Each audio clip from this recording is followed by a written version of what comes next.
Hello and welcome to Lavneesh Sir की class. This is Directorate of Education GNCT of Delhi's worksheet number 15, and it is only for class 7 students. It has taken from the subject science, and we will learn and understand nutrition in plants in this worksheet, and will also discuss the topic cell in this worksheet. So students, आज की इस worksheet में हम एक new chapter start कर रहे हैं, nutrition in plants, और उसमें जिस टॉपिक पर आज हम डिस्कशन करेंगे वो है सेल. आखिर ये सेल होता क्या है? So without wasting our time, let's start and understand with me. Let us know something more. चलिए कुछ और भी जानते हैं. As the buildings are made up of bricks, जैसा कि आप जानते हैं कि जो एक बिल्डिंग होती है वो ब्रिक्स से बनती है ना. The bodies of living organism are made up of tiny units called cells. जो हमारी बॉडी होती है, जो जितने भी लिविंग ऑर्गेनिज्म हैं, उनकी जो बॉडी है वो छोटे छोटे टाइनी यूनिट से बनती है, जिनको हम सेल्स कहते हैं. फॉर एग्जाम्पल, यहाँ पर आपको एक पिक्चर भी दे रखी है. जैसे देखिए, ब्रिक्स से क्या बना हुआ, एक वॉल बन गई पूरी की पूरी. और ऐसे ही एक ओनियन पील, अगर आप प्याज के छिलके को देखेंगे ना, उसके अंदर ये छोटे छोटे सेल्स होते हैं, जिससे वो ओनियन की जो लेयर्स होती हैं वो बनती हैं और ओनियन बनता है. But do you know, cells can be seen under the microscope. आप उसको ऐसे ही नहीं देख सकते सेल्स को, उसके लिए आपको माइक्रोस्कोप की हेल्प लेनी ही पड़ेगी, क्योंकि with the help of microscope we can see cells. Some organism are made of only one cell.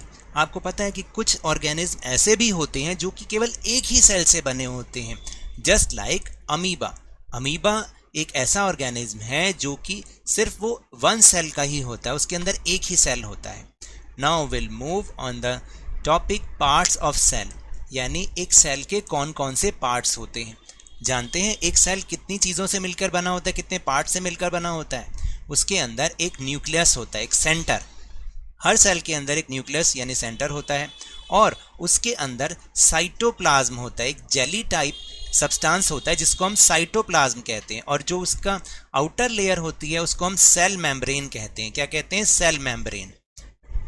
आपको एक बात बता दूं, ये जो मैं बार बार इस पे निशान लगाता हूं ब्लू पेन से, ये आपको अपनी वर्कशीट में नहीं लगाने हैं, ये केवल आपको समझाने के लिए लगाए जाते हैं. The cell is enclosed by a thin outer boundary called the cell membrane. यानी एक सेल जो है वो एक थिन आउटर बाउंड्री से मिलकर बना हुआ होता है, और उसकी आउटर बाउंड्री को हम सेल मेम्ब्रेन कहते हैं. Most cells have a distinct centrally located spherical structure called the nucleus. यानी ज्यादातर सेल्स में एक अलग, एक सेंटर में लोकेटेड एक स्फेरिकल स्ट्रक्चर होता है, यानी एक गोले के रूप में एक स्ट्रक्चर होता है, जिसको हम न्यूक्लियस कहते हैं. क्या कहते हैं? Nucleus. The nucleus is surrounded by a jelly-like substance like cytoplasm. यानी उस न्यूक्लियस के चारों ओर एक जेली जैसा एक सब्सटेंस होता है, एक पदार्थ चीज होती है, जिसको हम साइटोप्लाज्म कहते हैं. अब आप समझे, और ये हमने दिखाई दिया, आपको बता दिया कि आप सेल को with the help of microscope ही देख सकते हैं, बिना उसके हम उसको देख नहीं पाएंगे. So these are the topics of this worksheet. Now will move on question answer section. So first question is define cell, यानी आपको सेल के बारे में बताना है कि what is cell. So here is your answer number 1. The bodies of living organism are made up of tiny units called cells. यानी जो लिविंग ऑर्गेनिज्म होते हैं, जितने भी होते हैं, उनके बॉडी जो है वो टाइनी यूनिट्स यानी छोटे छोटे यूनिट से बना होता है, जिसको हम सेल कहते हैं. यहां तक आपको इसको लिखना है. Now question number 2, draw a diagram of a cell and label its 3 basic parts. तो आपकी हेल्प के लिए यहीं पर एक फिगर बना रखे, एक डायग्राम बना रखा. आपको इसी को ही अपनी नोटबुक में बनाना है, सेल के डायग्राम को, और उसके, ठीक है, और उसके 3 जो मेन पार्ट्स हैं वो है न्यूक्लियस, जो ये दिखा रखा है, साइटोप्लाज्म, जो कि इसके अंदर जेली लाइक सब्सटेंस होता है, और इसके जो आउटर लेयर है वो है सेल मेम्ब्रेन. इसी को ही आपने अपनी नोटबुक में बनाना है. This is your answer number 2. Okay.